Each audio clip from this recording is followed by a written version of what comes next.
Notre émission spéciale consacrée à la situation au Proche-Orient continue. On va parler des risques de contagion éventuellement. On va parler des conséquences diplomatiques, politiques de ces attaques terroristes du Hamas et de la riposte israélienne. Pour commencer, je vous propose un tour d'horizon des réactions en France avec Samia Dechir. Depuis samedi matin, les réactions politiques s'enchaînent à droite comme à gauche pour condamner sans réserve l'attaque du Hamas contre Israël. Le Hamas est une organisation islamiste. Nous n'avons pas du tout affaire à la résistance palestinienne incarnée par un Arafat. Même condamnation au Rassemblement national. Marine Le Pen s'est déclarée aux côtés de la démocratie israélienne. À gauche, l'ex-président de la République, François Hollande, affiche aussi son soutien à Israël. Il y a là une opération terroriste, c'est vrai, menée par un groupe islamiste, le Hamas, qu'on connaît, mais il y a la volonté de faire la guerre. Si le Parti socialiste, le Parti communiste et Europe Écologie Les Verts condamnent sans réserve les exactions du Hamas, ce n'est pas le cas de la France insoumise. Le communiqué de LFI publié samedi a déclenché une polémique. L'offensive armée de forces palestiniennes menée par le Hamas intervient dans un contexte d'intensification de la politique d'occupation israélienne à Gaza, en Cisjordanie et à Jérusalem-Est. Nous déplorons les morts israéliens et palestiniens. Une manière de renvoyer sur le même plan Israël et le Hamas. Pour le gouvernement, c'est inacceptable. À l'extrême gauche, la violence verbale est assumée, la recherche du chaos revendiquée et les ambiguïtés révoltantes face au drame de ces dernières heures. Craignant un risque d'importation du conflit dans l'Hexagone, le ministre de l'Intérieur, Gérald Darmanin, a annoncé des mesures de protection des lieux communautaires juifs. Lundi soir, une dizaine de rassemblements se tiennent en France en solidarité avec Israël. Et la Tour Eiffel va s'illuminer aux couleurs de l'État hébreu. Voilà, je vous présente tout de suite les invités de notre second débat. On continue d'analyser les conséquences des attaques terroristes et du Hamas en Israël, les conséquences notamment politiques, vous venez d'entendre des réactions, les conséquences diplomatiques à court et moyen terme avec Cédric Perrin. Bonsoir, bienvenue. Vous êtes sénateur LR du territoire de Belfort et président de la Commission des Affaires étrangères du Sénat. Anne-Sophie Sebhan-Bekkache, bonsoir et bienvenue. Directrice de l'American Jewish Committee à Paris et docteur en géopolitique. Belir Nabli, bonsoir et bienvenue à vous aussi, professeur de droit à l'UPEC Paris 12, consultant international au cabinet Lysias Partners et vous publiez Relations internationales, droit, théorie et pratique aux éditions Pédone. Avec nous également en duplex Antoine Jardin qui est ingénieur de recherche CNRS et Mathieu Croissando évidemment est resté à mes côtés. Je commence par, on rebondit sur les réactions politiques en France et notamment voilà, alors j'allais dire la tempête provoquée par les prises de position de la France Insoumise ou du nouveau parti anticapitaliste de Philippe Poutou. À propos de la France Insoumise, Jean-Luc Mélenchon parle de lapidation médiatique permanente de LFI pour qualifier ce qui s'est passé depuis 2 jours. Cédric Perrin, comment voilà, que pensez-vous de ces prises de position de Jean-Luc Mélenchon ? Écoutez, je pense qu'il cherche un peu les coups quand même, Jean-Luc Mélenchon. Il y a pas, quand on est un responsable politique, on doit avoir une position claire.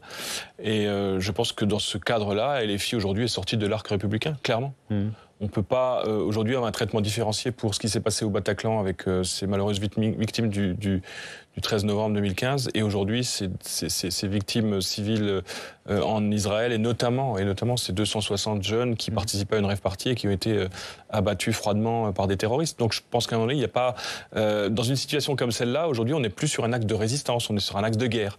Et clairement, je pense que LFI sort de l'arc républicain, mais ils en sont coutumiers et l'axe islamo-gauchiste qu'ils ont pour habitude de défendre, même s'ils s'en défendent effectivement, est clairement affirmé aujourd'hui. Ouais. Anne-Sophie Sebhan-Bekkache, est-ce que c'est un antisionisme qui sert à déguiser un antisémitisme ?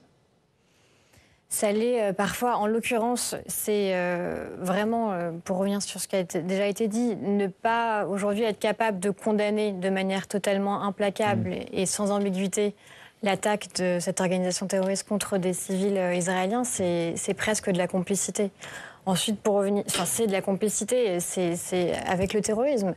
C'est rien d'autre que ça et c'est totalement inacceptable. Et bien sûr, après, pour en revenir sur la question de l'antisionisme, oui, LFI joue régulièrement, les députés à l'Assemblée nationale jouent régulièrement avec ce sujet et masque Et masquent le fait, en tout cas ne veulent pas voir le fait que sous cette haine d'Israël, on s'en prend aux Français juifs. Ouais. On le voit bien aujourd'hui avec le renforcement de la sécurité. J'espère juste, mais j'ai des doutes que ce n'est pas un calcul politicien. Parce que je pense que dans leur esprit, c'en est un. Alors on va l'évoquer, un éventuel clientélisme. Bélir Nabli, votre avis là-dessus? On peut soutenir le peuple palestinien, on sait ce qu'il subit depuis des années, voire des décennies dans la bande de Gaza, sans avoir cette espèce de double langage de la France insoumise. Oui, c'est simple, dès lors qu'il s'agit de qualifier les faits auxquels on a assisté, à savoir une attaque contre des civils qui relève d'une qualification qui est celle du terrorisme, qui est critiquable de tous les points de vue, politique, juridique, etc.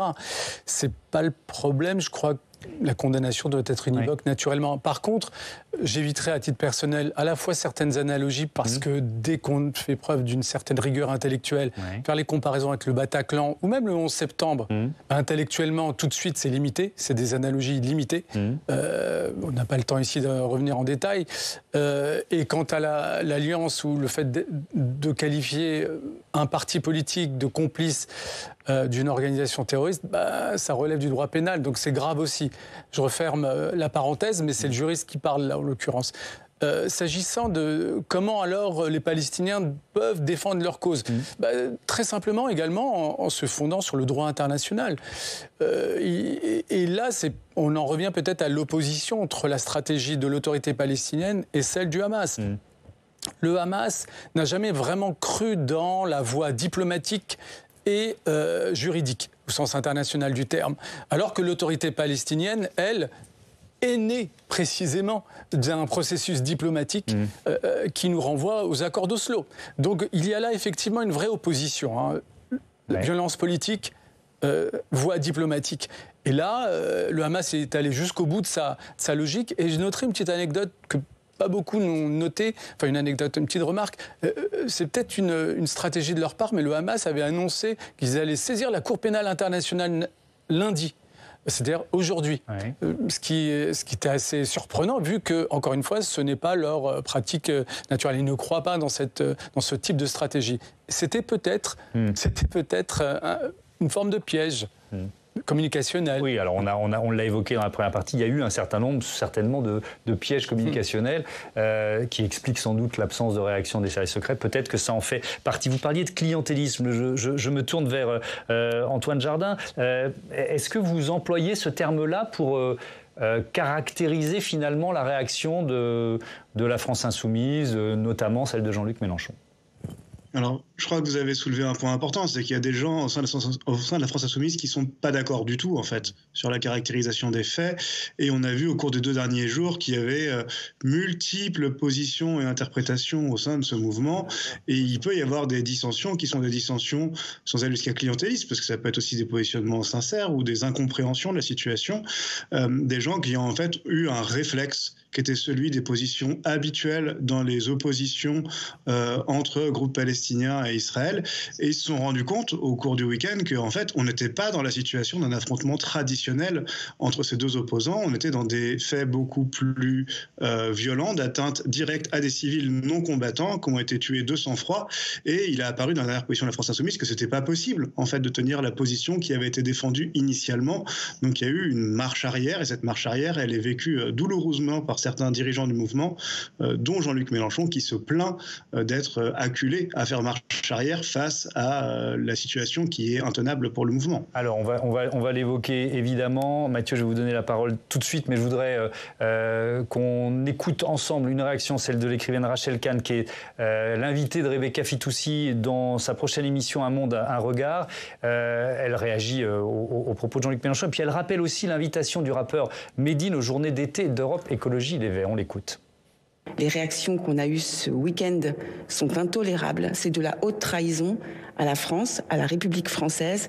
Mais on avait bien senti tous ces signaux faibles de l'extrême gauche. L'extrême gauche, aujourd'hui, est devenue infréquentable. Médine, qui fait un jeu de mots, qui ricane de la Shoah, et cette une de l'Humanité où il parle, où il dit « Je combats l'antisémitisme », je ne l'ai pas entendu, cet influenceur de haine, après ce week-end. Et dans ce contexte, je ne l'ai pas entendu. Il y a ces silences notamment des fervents défenseurs de l'antisémitisme, de la lutte contre le racisme, de la lutte contre l'antisémitisme, du féminisme. Il y a ces silences qu'on n'oubliera pas. Mathieu, on analyse ensemble justement le fil des réactions chez LFI. Oui, parce qu'il faut se méfier des grands mots aussi. Hein. Il faut plutôt regarder les mots qui ont été employés et plutôt aussi ceux qui n'ont pas été employés. Et si vous voulez voir ce que c'est qu'un rétropédalage, il fallait écouter ce matin Manuel Bompard, le coordinateur de la France Insoumise, parce que depuis aujourd'hui, il ne cesse de le clamer sur tous ses réseaux sociaux. Il condamne l'attaque du Hamas contre Israël. Il y a 2 jours encore, ce mot ne faisait pas partie de son vocabulaire, puisqu'on l'a rappelé, contrairement à la quasi-totalité de la classe politique, gauche comprise, PS, Parti communiste, écologie, les députés LFI avaient omis sciemment de condamner l'horreur dans un communiqué. L'horreur à laquelle on a assisté évidemment samedi, un communiqué qui a déclenché une énorme polémique. Alors on réexplique pourquoi. Parce que les Insoumis, ils soulignaient l'intensification de la politique d'occupation israélienne dans les territoires, semblant donner un début de contextualisation, de compréhension, de justification aux attaques du week-end. Ils y déploraient les victimes des 2 bords, semblant envoyer le Hamas et Israël dos à dos. Et puis ils invitaient dans un vœu pieux les 2 parties à revenir autour de la table des négociations pour instaurer une paix durable dans la région, comme si le Hamas voulait négocier quoi que ce soit, il l'avait prouvé à travers son histoire. Alors aujourd'hui, Manuel Bompard a fait un pas, il condamne certes, mais qu'est-ce qu'il condamne au fait Encore une fois, les crimes de guerre de part et d'autre, dit-il, mais pas un mot en revanche, et on l'a souligné tout à l'heure, pour qualifier les attaques perpétrées par le Hamas. Or, des hommes en armes qui rafalent à la Kalachnikov, des jeunes venus danser dans une fête. Et il est peut-être là le parallèle avec le Bataclan, parce qu'on peut dire que ça n'a rien à voir, c'est juste émotionnellement, en tout cas, ça fait penser à cette image. Des hommes en armes qui abattent des automobilistes au passage ou qui enlèvent des grands-mères, ça porte un nom, c'est un attentat terroriste, mais ce mot-là est encore trop difficile à dire pour la France Insoumise, où on préfère encore louvoyer en parlant d'offensive armée, c'était quand même le thème de départ, ou de crimes de guerre. Comment expliquez-vous cette gêne ? Parce qu'ils ne veulent pas que leur condamnation du Hamas puisse passer pour un assentiment d'Israël en général et du gouvernement Netanyahou en particulier, parce que ce serait contraire à leur tradition, la défense de la cause palestinienne. Et c'est sûr qu'ils ne sont pas aidés parce que ce gouvernement-là, on peut le rappeler, d'extrême droite, extrêmement virulent, extrêmement vindicatif, ça pose un vrai problème aussi qu'il faut dire. Et puis, la seconde explication, c'est que c'est contraire à leurs calculs électoraux. Et je suis désolé de mettre les pieds dans le plat, mais la France Insoumise est en effet persuadée que ces réserves électorales, elles sont où ? Elles sont dans les quartiers populaires. Et qu'est-ce qu'ils se disent ? Que dans les quartiers populaires vivent de nombreux Français issus de l'immigration. Et qu'est-ce qu'ils ajoutent ? Dans leur tête, dans leur raisonnement, que parmi ces nombreux Français issus de l'immigration, on compte beaucoup de nos concitoyens de culture ou de religion musulmane. Vous voyez un peu le raccourci ? Et donc, s'ils sont musulmans, ils sont probablement anti-israéliens, voire pro-Hamas. Un raccourci au mieux ultra caricatural, au pire carrément insultant pour les gens concernés. Mais d'où le malaise ? Il est là le malaise. D'où les contorsions, d'où la confusion entretenue de façon subliminale entre les attentats et une offensive militaire, ou entre les terroristes et entre les résistants. Parce qu'à la France Insoumise, où le monde se repeint en noir et blanc, on n'arrive pas à condamner le terrorisme et à fustiger la politique de colonisation à marche forcée. On n'arrive pas à pleurer les victimes israéliennes et à dénoncer les conditions de vie des Gazaouis. Il faut choisir à la France Insoumise, il faut qu'il y ait des bons, il faut qu'il y ait des méchants, mais la réalité est hélas souvent beaucoup plus complexe que des slogans. Est-ce qu'il y a un risque de contagion en France ? Voilà la question dont je voudrais qu'on parle maintenant en étant le plus mesuré possible. Il y a une marche de soutien au peuple israélien qui se tient en cette fin d'après-midi à Paris à l'initiative du CRIF, le Conseil représentatif des institutions juives de France. Plusieurs personnalités politiques sont déjà arrivées, Nicolas Sarkozy, Éric Ciotti ou encore le sénateur Europe Écologie et Verts Yannick Jadot. Les représentants des institutions juives, dont le grand rabbin de France, avaient été reçus un peu plus tôt cet après-midi par le ministre de l'Intérieur. Je vous propose d'écouter Gérald Darmanin. On écoute le ministre de l'Intérieur. Constaté depuis samedi, depuis les événements absolument ignobles et dramatiques qui se sont déroulés en Israël, des faits antisémites, plus d'une vingtaine de faits recensés sur le territoire national, un peu partout sur le territoire national. Et la présence massive des policiers et des gendarmes ont permis d'interpeller d'ailleurs 10 personnes dans des coins très différents du territoire national pour ces gens qui soit taguaient des propos antisémites, soit menaçaient des lieux de culte ou des personnes qui sortaient de ces lieux de culte ou de commerce que fréquentait la communauté juive. Voilà, au même endroit, Haïm Corsia, le grand rabbin de France, craignait les risques d'importation du conflit en France. Antoine Jardin, qu'en pensez-vous ? Est-ce que ce risque est réel ? Est-ce qu'il est surestimé ? Est-ce que c'est trop tôt pour en parler ? Alors, moi, je suis très surpris, en fait, du fait qu'on en parle aussi ouvertement, et on a effectivement le souvenir, en fait, d'épisodes anciens où on craint que ce type de phénomène puisse apparaître. Néanmoins, et c'est ce que dit le ministre de l'Intérieur, on a plutôt des comportements individuels et sporadiques, et aujourd'hui, on n'a pas un phénomène d'ampleur qui pose un problème compliqué à gérer.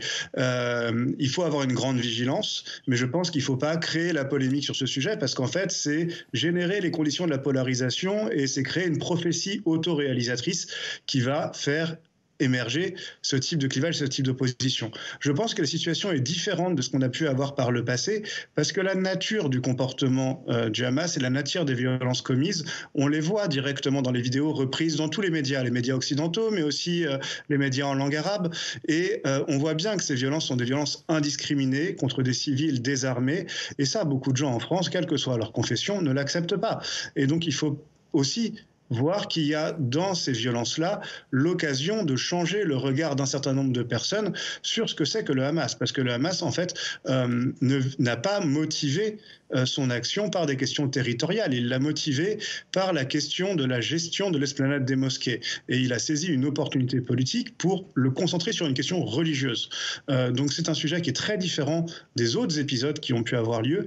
Et je crois qu'il faut, au contraire, éviter de créer les conditions qui seraient favorables à une polarisation sur ce sujet. Cédric Perrin, votre avis là-dessus, et puis peut-être le dispositif qui est mis en place dans votre département, j'imagine qu'il y a un renforcement des mesures de protection. Le même dispositif que dans les autres départements, c'est-à-dire que les mesures de protection particulières sur les lieux de culte israélites, pardon. Et donc, moi je pense qu'il faut se garder d'être trop alarmiste sur ces sujets. Je pense que l'objectif du Hamas, très clairement, en diffusant les images qu'il diffuse, c'est de radicaliser les positions. Ces gens-là ont horreur des modérés. En fait, ce qu'ils veulent, c'est que deux franges, c'est l'Occident contre l'Orient. C'est-à-dire, de mon point de vue, aujourd'hui, les images qui sont diffusées ont pour objectif de radicaliser les différentes parties. Alors, on verra comment les choses vont évoluer dans les jours qui viennent, mais c'est vrai que les coupures d'eau, d'électricité, les attaques sur Gaza vont évidemment, être opposées à la situation des otages qui sont évidemment détenus dans la bande de Gaza et qui vont, les unes et les autres, ces images, exciter un certain nombre de comportements. Et c'est ça qui m'inquiète plus qu'aujourd'hui, que la situation qui est celle de la France, dont je voudrais qu'on essaye d'éviter de trop parler. C'est vrai que c'est pas la peine de faire des prophéties autoréalisatrices. Je suis assez d'accord avec M. Jordan de ce point de vue-là. Pour l'instant, je pense que la situation tient. Et moi, je rentre de Copenhague, je suis rentré ce matin, j'ai regardé les vidéos, il y a eu des manifestations en Suède, il y en a eu à Sydney, il y en a eu, vous l'avez vu sans doute à Times Square à New York, il y en a eu dans le monde entier, des manifestations pro-Hamas, pro-palestiniennes. Donc, en France, elles sont interdites pour l'instant. Oui, il y a eu beaucoup d'autres manifestations interdites auxquelles quelques élus avec des écharpes ont participé également. Donc il faut être prudent là-dessus. Oui. Un dernier mot là-dessus, parce qu'effectivement, on ne va pas y passer la totalité du débat, peut-être avec vous, Bélir Nabli. Le fait que justement une manifestation pro-palestinienne ait été interdite, risque de trouble à l'ordre public, c'était quoi? C'était une provocation aussi vite? Vous ne trouvez pas ça logique qu'elle soit interdite? Vous parlez de celle qui est prévue aujourd'hui, notamment à Lyon. Oui, et puis effectivement, si je vous ai posé la question de savoir si c'était celle d'aujourd'hui, c'est que j'ai l'impression qu'il y a une jurisprudence qui tend à se dessiner du côté du ministère de l'Intérieur vis-à-vis de toute manifestation en soutien aux Palestiniens. Alors le problème, c'est que si cette jurisprudence devait se confirmer, ça conforterait ceux qui considèrent qu'il y a véritablement une politique et une perception à géométrie variable vis-à-vis de ce conflit.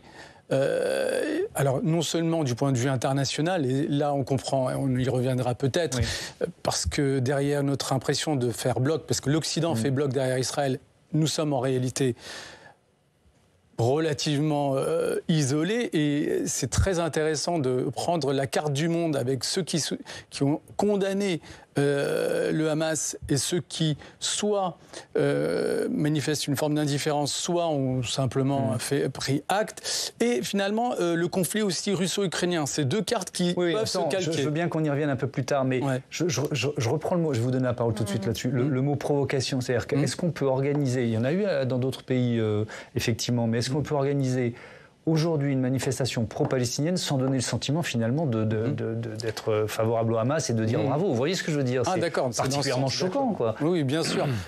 Oui, on dirait presque une... Oui, soit on peut l'interpréter comme une...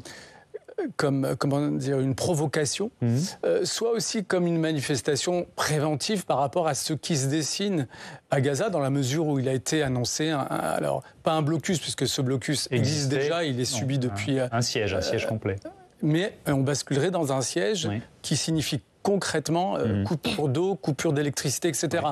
Mais dans toutes les hypothèses, effectivement, il y a un problème de timing dans l'interprétation qu'on puisse... on va parler diplomatie vraiment dans un instant. Votre avis là-dessus et on boucle ce chapitre. Oui, non, juste une seconde sur les risques sécuritaires, parce qu'on peut aussi prendre le sujet à l'envers. Et la réalité, c'est qu'il y a eu par le passé des risques sécuritaires et très concrètement, une augmentation des actes antisémites en France, comme ils sont mesurés chaque année par le ministère de l'Intérieur, dans les périodes de tension dans la région. C'est malheureux, c'est même inacceptable et intolérable quand on y pense, de se dire que lorsqu'un conflit surgit à des milliers de kilomètres d'ici, on doit se soucier de la sécurité des Français juifs. C'est inimaginable. Effectivement, on aimerait ne pas le faire. La réalité, c'est que ça a déjà eu lieu et que ce renforcement, il est nécessaire. Il n'y a pas de prophétie autoréalisatrice, mais il y a aussi une peur des Français juifs, il faut le dire. Nous, on la mesure d'ailleurs dans l'étude qu'on publie tous les 2 ans, Radiographie d'antisémitisme en France. On voit que les Français juifs, dans ces périodes, ont davantage peur, adoptent des stratégies d'évitement de certains quartiers, évitent de dire qu'ils sont juifs dans les lieux publics. C'est une réalité très, très concrète et le risque sécuritaire, il est mesuré de manière très concrète. Il ne s'agit pas de fantasmer quoi que ce soit, il ne s'agit pas d'en parler trop, évidemment, mais c'est nécessaire et c'est utile d'anticiper ce genre de risque plutôt que d'y répondre quand il survient. Évidemment. Allez, on parle diplomatie tout de suite. On va s'intéresser aux conséquences de ces attaques. On va commencer par la France grâce à Steve Jourdain qui va pouvoir nous rejoindre de nouveau sur ce plateau. Rebonsoir Steve. Alors, la réaction française, évidemment, condamnation de l'attaque terroriste sur Israël et puis des promesses. Oui, pour comprendre ce que fait actuellement la France en coulisses, il faut se pencher sur les réseaux sociaux, Thomas. Oui, regardez, Paris a très vite condamné l'attaque de samedi. Emmanuel Macron a publié un tweet en 3 langues, dont un en hébreu qu'on voit pour dire que la France se tenait aux côtés des Israéliens. Toujours sur Twitter, la diplomatie française fait un point sur les actions qui sont actuellement menées. Dans la matinée de samedi, jour de l'attaque, Emmanuel Macron s'est entretenu avec Abdel Fattah al-Sisi, président égyptien, mais aussi avec Mahmoud Abbas, le président de l'autorité palestinienne, et Najib Mikati, le premier ministre libanais. Objectif de ces consultations, désamorcer les violences. C'est ce qu'écrit le ministère des Affaires étrangères. Il faut éviter un embrasement de la région. La France poursuivra ses efforts en ce sens dans les jours et les semaines à venir. Le problème, c'est que ni Mahmoud Abbas, dont la France cherchait il y a encore quelques mois, on s'en rappelle peut-être quelques mois, son successeur, ni le Premier ministre libanais n'ont la main sur le déroulé actuel des événements au Proche-Orient, Thomas. La France dispose-t-elle d'autres leviers dans la région ? Dispose-t-elle encore de certains leviers ? C'est la question, car historiquement, on s'en rappelle, la France a joué un rôle majeur au Proche-Orient. Prenez par exemple l'Iran, qui a salué les attentats de samedi et qui est soupçonné d'avoir joué un rôle de leur organisation. Entre Paris et Téhéran, les relations sont actuellement détestables. Début septembre, Emmanuel Macron réunit les ambassadeurs à l'Élysée et il dit la chose suivante, écoutez-le. Rien ne justifie la détention de 6 ressortissants français aujourd'hui dans les prisons et dans des conditions inadmissibles en Iran. Troisième élément que je ne veux pas oublier, c'est aussi d'encadrer les activités de déstabilisation régionale que l'Iran a menées ces dernières années. Et pour tous nos partenaires, c'est un point indispensable. Emmanuel Macron qui fait référence à un rôle iranien au Liban, où la milice du Hezbollah détient actuellement plus de 140 000 missiles pointés vers Israël. Il n'a fallu que quelques petits jours pour que Téhéran réponde au chef de l'État. Écoutez. Je conseille à M. Macron de se concentrer sur la situation en France au lieu de s'intéresser aux questions d'ingérence dans d'autres pays. L'Iran a toujours joué le rôle le plus constructif en aidant et en soutenant le Liban. Manifestement, la France ne peut pas compter sur la relation Paris-Téhéran pour une désescalade. Sur qui d'autre ? Le Qatar. Le Qatar, peut-être l'un des plus gros banquiers du Hamas. Doha donne l'équivalent de 360 millions de dollars par an à l'organisation islamiste, chiffre de 2021. Il le fait avec l'autorisation d'Israël, il faut le rappeler. Cet argent a sans doute servi à armer les terroristes qui ont mené l'attaque samedi. En coulisses, ce qu'on entend, Thomas, c'est que des discussions sont sans doute en cours pour un échange d'otages israéliens et de prisonniers palestiniens détenus en Israël. Des discussions sous l'égide précisément du Qatar. La France pourrait peut-être agir sur ce levier pour avoir un petit impact sur les événements. Et pour l'instant, elle est surtout spectatrice du drame. Merci Steve. Cédric Perrin, est-ce que notre diplomatie est démunie d'une certaine façon face à ce qui se passe là-bas ? Écoutez, depuis quelques mois maintenant, on s'interroge à savoir avec qui la France parle encore. Et la vraie question, elle est là. Macron appelle Mahmoud Abbas, qu'il voulait remplacer il y a quelques mois. Il appelle Mikati au Liban, qui n'a plus de pouvoir. La vérité, c'est qu'on n'a pas de contact avec le Hamas, a priori, et qu'on est dans une situation absolument détestable avec l'Iran. Donc la vraie question, c'est avec qui on parle encore et quels sont les moyens pour nous d'agir, étant entendu que je pense que jusqu'à présent, dans l'histoire de notre pays, on a été quand même un des rares pays au monde qui était capable de parler avec tout le monde. Et je pense qu'aujourd'hui, la situation s'est considérablement compliquée pour la France. On le voit sur de multiples théâtres d'opération. Donc moi, ce que j'espère... Les Saoudiens, ils jouent un rôle ? La vraie question, c'est que, moi, je reste intimement persuadé, mais ça a été démontré pendant pas mal de sujets ce week-end que l'Iran instrumentalise les Palestiniens aujourd'hui. L'Iran n'a que faire de la Palestine. C'est juste un pion dans l'échiquier mondial. Alors il faut expliquer qu'il y avait un processus, de normalisation entre Israël et l'Arabie Saoudite. Le normalisation, il est absolument capital parce que certains pensent, et je pense qu'ils sont pas loin de la vérité, que l'Iran a poussé, en tout cas le Hamas, ou en tout cas a organisé cette attaque pour faire en sorte justement de faire tomber ce processus de normalisation entre l'Arabie Saoudite et Israël. Donc aujourd'hui, l'Arabie Saoudite est dans une situation compliquée où elle ne peut pas faire autrement que de condamner malheureusement les actes terroristes, mais où sans doute elle aimerait aussi que le processus de normalisation puisse avancer. Et donc l'objectif d'Israël, de l'Iran est plutôt atteint en empêchant la continuité de ce processus de normalisation. Moi, ce que je voudrais dire, c'est que les Iraniens ont inventé le jeu d'échecs. Enfin, en tout cas, ils se disent l'avoir inventé. Les Russes sont d'excellents joueurs d'échecs. Aujourd'hui, les Russes et les Iraniens, qui sont alliés clairement, jouent sur un échiquier mondial et posent leurs pions à droite à gauche. Et nous, on continue de n'avoir aucune vision sur d'un échiquier, mais de jouer avec des pions par-ci par-là, sans avoir une vision globale. Donc je pense qu'il faudra qu'à un moment donné, on commence à avoir une vision un peu plus globale et un peu plus long terme, ce qui n'est pas le cas. Et c'est le problème des démocraties aujourd'hui, c'est qu'on a une vision à l'élection suivante. Alors il y a quand même ce soir, ça a été annoncé par nos confrères de l'agence France-Presse, il y aura Joe Biden, il y aura Emmanuel Macron, il y aura Olaf Scholz pour l'Allemagne et Rishi Sunak pour le Royaume-Uni, une espèce de mini-conférence téléphonique qui est organisée. Donc il y a quand même une volonté effectivement de ne pas rester inerte face à cette offensive. Bélir Nabli, j'ai pas dit qu'on voulait rester inerte. Non, j'ai bien compris. C'est un problème de moyens. J'ai bien compris, et de vision.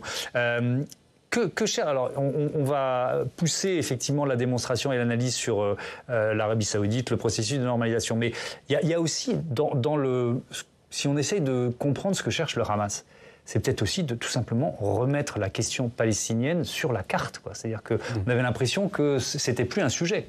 Exactement. Alors, ce qui a été dit est vrai. Enfin, je partage l'analyse du président de la Commission des Affaires étrangères et de la Défense, dans la mesure où, incontestablement, l'Iran avait intérêt à ce qui s'est passé, à démontrer sa capacité à peser sur la relation entre Israël et le Hamas et sur sa capacité à neutraliser le processus de normalisation entre l'Arabie Saoudite et Israël. Mais le Hamas et les Palestiniens plus largement avaient aussi intérêt à stopper ce processus de normalisation. Comment ?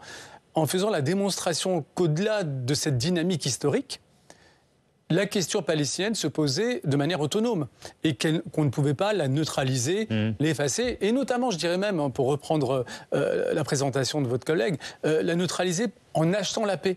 Via le soutien économique de l'Union européenne, via des fonds ou du Qatar, etc. Et qu'il y avait une question politique, une question nationale de l'existence d'un peuple sans État et qui considère qu'il s'agit là d'une injustice historique. Donc il y a ce point-là qui est fondamental et au-delà de la tragédie qu'on vit depuis samedi et qui va perdurer, une fois que cette séquence violente sera terminée, là, pour le coup, l'enjeu diplomatique et politique restera. Et là, c'est là où, finalement, peut-être que la question se posait. Juste un point sur la France. La France était audible lorsqu'elle avait cette position qu'on qualifie traditionnellement de gaulo-mitterrandienne, qui consistait à rappeler les termes du droit international, à savoir qu'il y avait un peuple qui voyait ses droits violés par un occupant qui mène une politique coloniale et qui lui permettait in fine d'être audible parce que c'était relativement dissonant au sein du monde occidental. Aujourd'hui, Emmanuel Macron va se retrouver avec ses pairs que vous avez rappelés, mais on n'entend plus la singularité française. Il n'y a plus de singularité française. Votre avis, Anne-Sophie Sebeka, je vous redonne la parole juste après. Oui, mon avis, c'est qu'effectivement, il semble assez quand même clair que l'Iran a activé le Hamas dans cette attaque parce que, effectivement, ce rapprochement entre l'Arabie saoudite et Israël était en train d'être négocié, mais non seulement en train d'être négocié, mais imminent. Et l'Iran, visiblement, a eu tellement peur que ça se passe qu'il a été prêt à envoyer le Hamas à sa propre destruction, parce que c'est exactement ce qui va se passer. C'est une opération suicide du Hamas.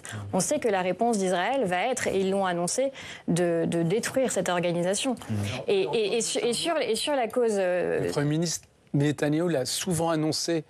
On pouvait oui, mais là, on est sur une autre dimension. Je pense qu'il y a vraiment un changement de paradigme. Et juste pour ne pas... Enfin, on va aboutir à une séquence, on va retrouver le Hamas, in fine, on se dira, mais tiens, on n'a pas...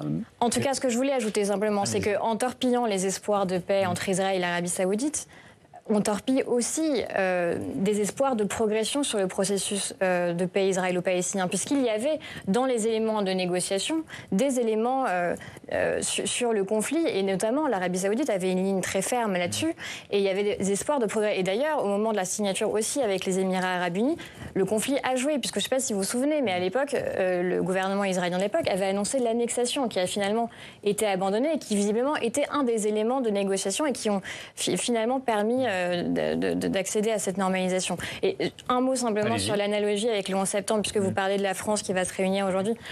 Je pense que ce que vit Israël aujourd'hui, c'est son 11 septembre 2001. Après, on peut parler des termes. Motif, vous avez raison. Mais sur le plan géopolitique. Mais sur le plan de la sidération, si vous voulez.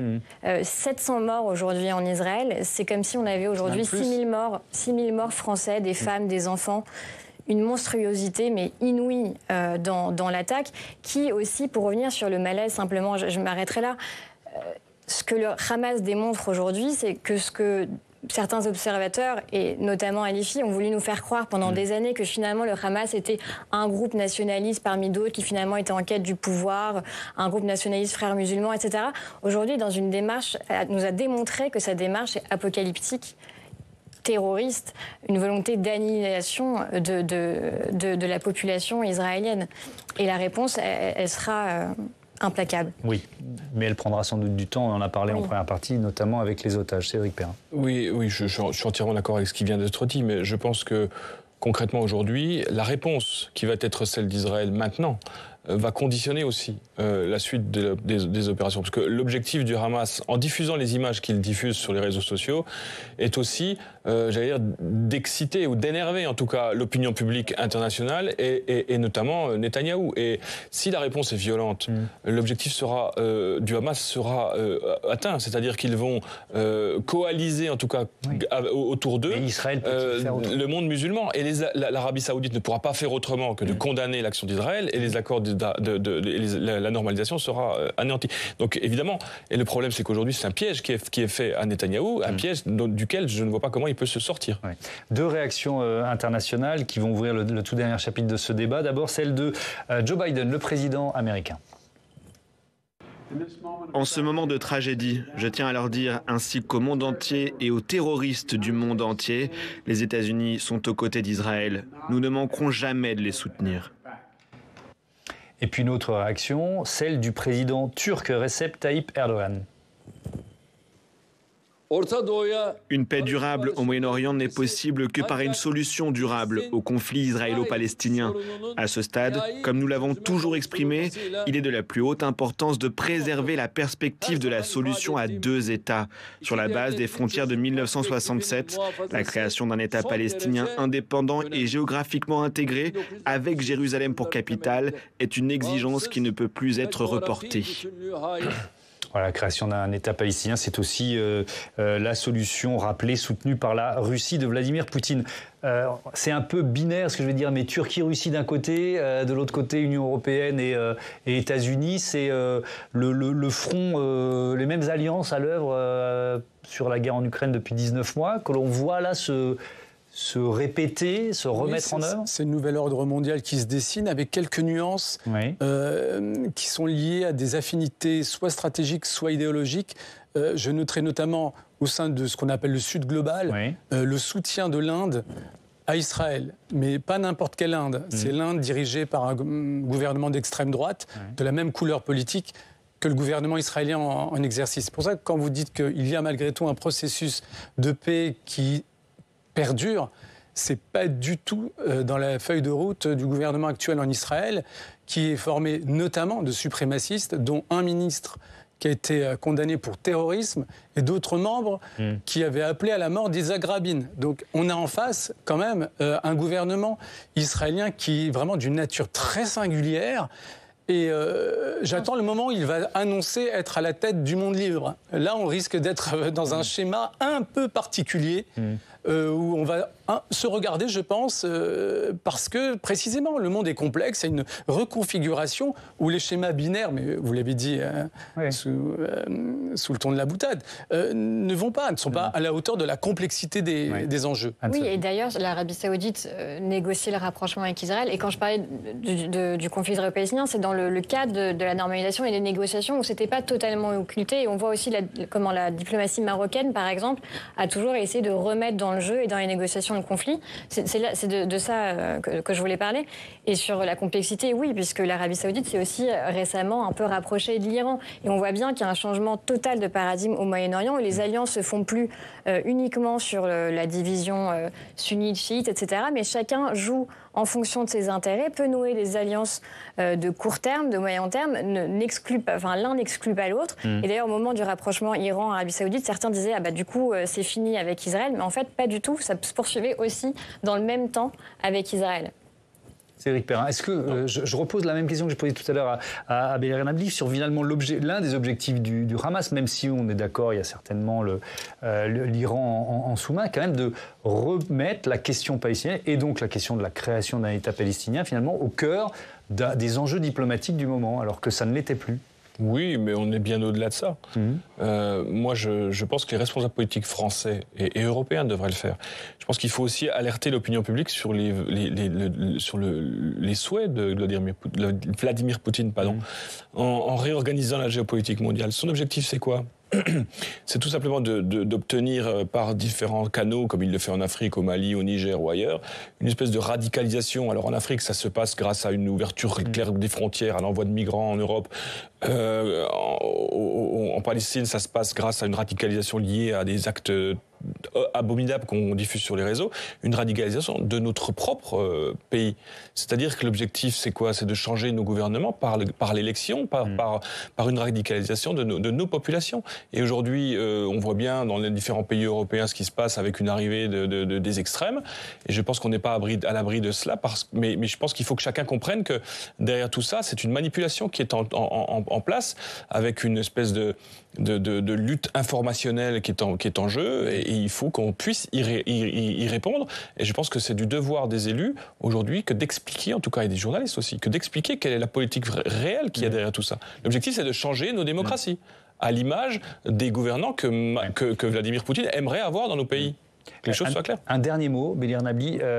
On parlait dans la première partie de l'émission finalement du piège tendu par le Hamas. Est-ce que l'État d'Israël peut faire autre chose qu'une réplique militaire puissante, peut-être attendue par une grande partie de sa population après ce traumatisme dont vous nous parlez ?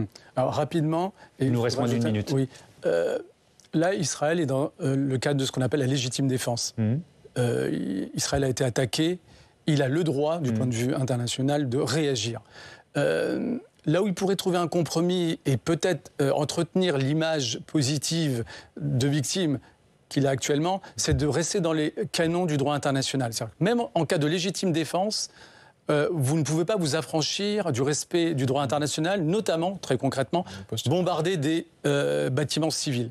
Si vous commencez à bombarder des bâtiments civils, une proportion de victimes civiles par centaines, là, non seulement vous prendrez le risque de voir l'opinion publique, en tout cas l'opinion occidentale, basculer relativement, mais surtout voir l'argument du droit international basculer. Et juste un élément très intéressant par rapport à ce conflit, vous avez parlé de diplomatie. Aujourd'hui, on ne peut plus penser la diplomatie seulement à travers les relations entre États. Vous avez les sociétés civiles qui pèsent également. Et c'est pour ça qu'il y a une difficulté côté des États arabes à pouvoir assumer la normalisation. Parce que leurs sociétés civiles ne suivent pas forcément le choix de leurs dirigeants, notamment en matière de normalisation. On peut l'attester, on l'a vérifié lors de la Coupe du Monde au Qatar notamment, c'était assez significatif, mais au-delà du folklore, il y a une réalité sociale très forte. Je termine avec cette toute dernière information qui vient de nous parvenir. Malheureusement, on est plutôt dans une escalade. Le Hamas qui menace de tuer des otages en réaction au raid israélien. Merci à tous d'avoir participé à ce débat, à cette émission spéciale. Demain, évidemment, dans la matinale, il sera encore question des conséquences de ces attaques terroristes en Israël et des conséquences politiques en France, puisque Oriane Monsigny reçoit Olivier Faure, le premier secrétaire du Parti socialiste.